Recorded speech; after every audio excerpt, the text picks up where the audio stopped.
Hello and welcome to my channel. Please like and subscribe.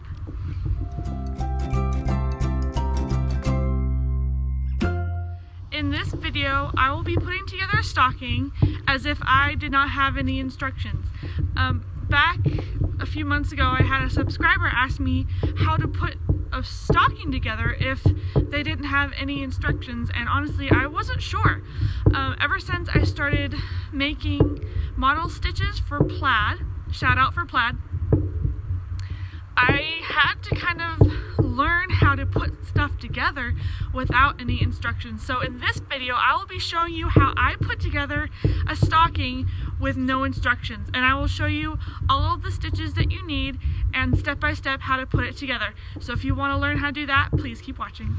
So the very first thing that you do when you're putting a kit together without any instructions is prepare your felt. And in this case, we are going to be embroidering and sequining and beading every single piece of colored felt that we have in the kit first. And that's what this tutorial is all about, and I will show you how to do all those stitches. So for this kit, I'm going to assume that we don't have any instructions to go off of. So we're going to just use a picture. And if you don't have a picture, you can always Google it or go on Amazon and find a picture of the stocking that you're doing and go off of that. Normally, the stitch that I use if I don't have any instructions is the outline stitch for most of it.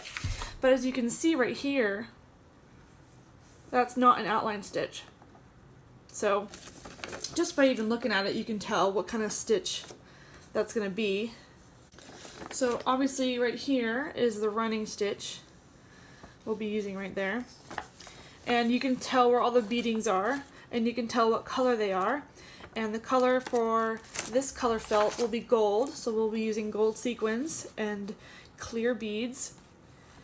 And I've noticed on this piece of felt in particular, most of the stitches that you will need for this kit are in this one piece of felt. So what I did was I'm going to actually show you all of the stitches on this piece of felt for this tutorial. And then once they're all done, then I will show you how to assemble this stocking. Each kit comes with 2 needles. This needle is the sewing needle that we will be using for all of our appliques, and the other needle we'll be using for beads. So we're just starting with this one.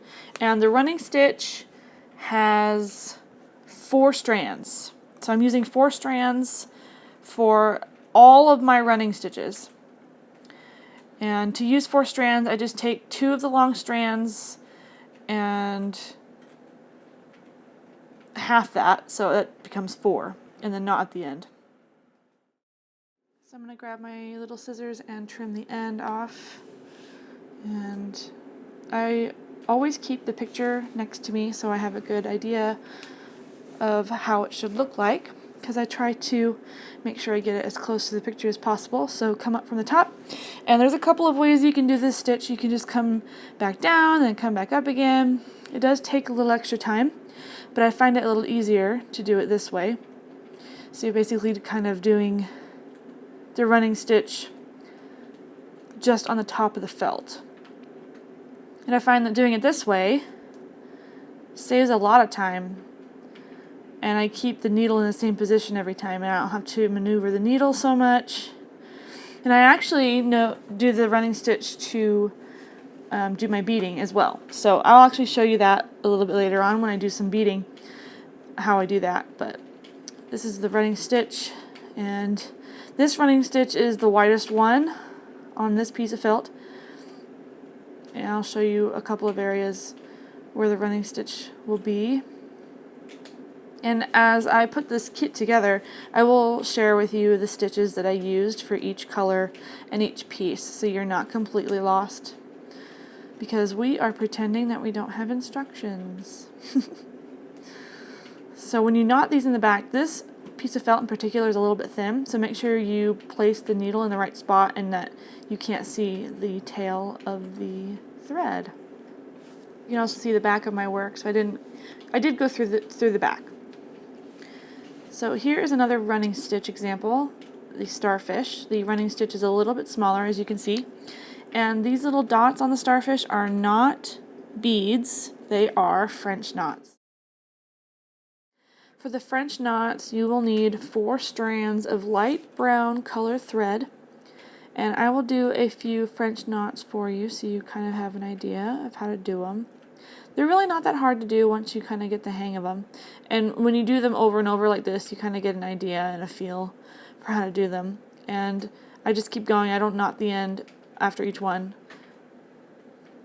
and I kind of come up next to each dot and use the dot as kind of a pinpoint to finish the French knot so it's in the right position. It gives a really nice texture to the starfish. Kind of lifelike looking, which is kind of cool. Here is the completed starfish, and here's the back of it. Turned out so cute. And we're going to move on to the shells. Now for the shells, we are doing, what kind of stitch are we doing? We are doing the back stitch on these shells.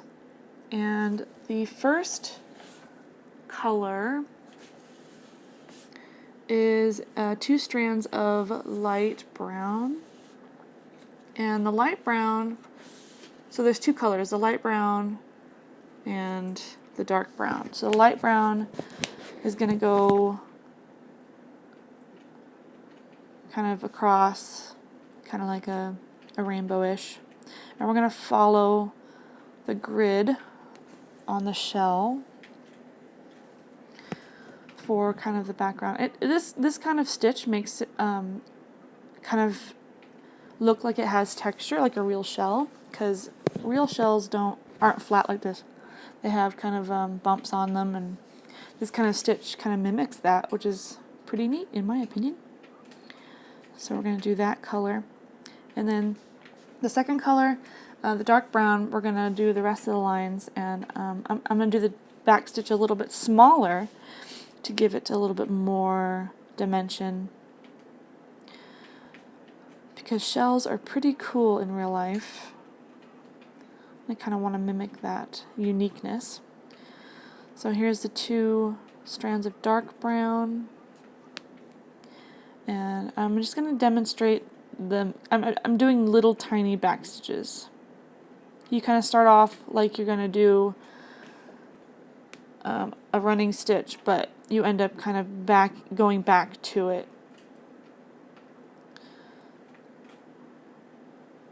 So I kind of I go kind of halfway, and then I finish it halfway. So I have 2 back stitches in each little section. And honestly, you can do it however you want. I just decided to do it like that. I like the way it turned out. It's super cute. Okay, I want to take a moment to talk to you about this little section right here in the middle of the umbrella, this piece. It looks like you would do some type of embroidery, but actually this is cording. So that is going to be for when we put the stocking together. And we're going to do a back stitch for this little piece, and you'll find this piece on the, let me see if I can find it, the bucket right here. So that little tiny piece, we're going to do a little mini back stitch circle. So I'm just going to do that off camera real quick. Okay, so there is the little mini circle, completely done with the back stitch. Easy peasy. So now we get to do some beading and sequining. Yay! I love doing this. I love beading. It's just something calming and tranquil about beading your pieces. And the picture will show you where all the beadings are and the color. And we're using clear beads. You can use any color bead you like, but I'm just going to stick with what the picture is showing. So for all of my beads, I always use 2 strands, and this is how I use the running stitch to kind of complete my beading. So you grab a sequin first, and then you grab a bead second, and you go down 1 time, and then you come back up with the running stitch. Do you see how I did that? I won't do it this second time because the bead is a little bit farther away, so I'm just going to go back down, come back up, and then continue my running stitch while beading. And oops, grabbed 2 on accident. That happens a lot, which is frustrating, but you gotta move on. So I'll just keep continuing the running stitch as I bead, and this is literally how I bead. So there's all my beads completely finished, and I'll show you all the rest of the felts that I've done. So this is all the felt that came in the kit, and I already beaded and sequined every single piece. And once you have all of your felt pieces done with, then you can start assembling your stocking. Now that we have every single piece of felt done, we will be putting together our stocking, and in the next tutorial I will show you step by step how to put the stocking together. And please like and subscribe to my channel. If you like this video, please hit that thumbs up button and comment down below with any questions that you have and with any projects that you're working on. I'd love to know what you guys are making. Check in the description box below for my GoFundMe links, as well as my vlog video on my new small business idea, and all the information that you need to know. Please click those links down below. I still haven't had a chance to sign up for the Amazon affiliate program. As soon as I do, I will link all the materials that I use on my videos so you guys can click on those, and that's a great way to support me and my channel. And I am outside and it's freezing cold and my fingers are turning numb, so I'll see you guys next time. Bye.